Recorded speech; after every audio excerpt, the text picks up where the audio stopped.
नमस्कार शेतकरी बंधू आणि भगिनींनो, सोयाबीन काढण्याची योग्य वेळ तसं जर पाहिलं तर बहुतांश सोयाबीनचे वाणं हे 100 दिवसाला परिपक्व होतात, 2-3 दिवस कमी किंवा जास्त. काही वाणं 9305 किंवा नवीन काही वाणं आलेत 9560 वगैरे, याच्यामध्ये परिपक्वता 90 दिवसाला होते. पानं गळून गेले, शेंगा वाळल्या म्हणजे सोयाबीन परिपक्वता झाली, त्याला काढायला हरकत नाही.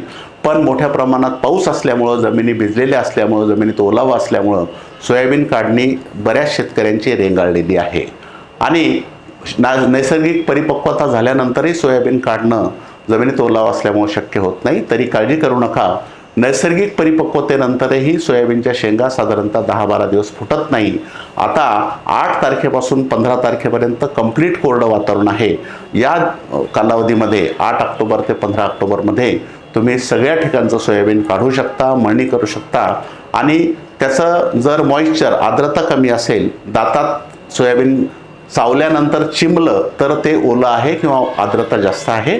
पण ते कडकन फुटलं म्हणजे त्याची आर्द्रता कमी आहे. अशा वेळेस तुम्ही सोयाबीनची साठवणूक सुद्धा करू शकता. तर 8 ऑक्टोबर ते 15 ऑक्टोबरमध्ये बिलकुल पावसाची शक्यता नाही, कोरडं हवामान असल्यामुळं या कालावधीमध्ये तुम्ही सोयाबीन काढू शकता. धन्यवाद.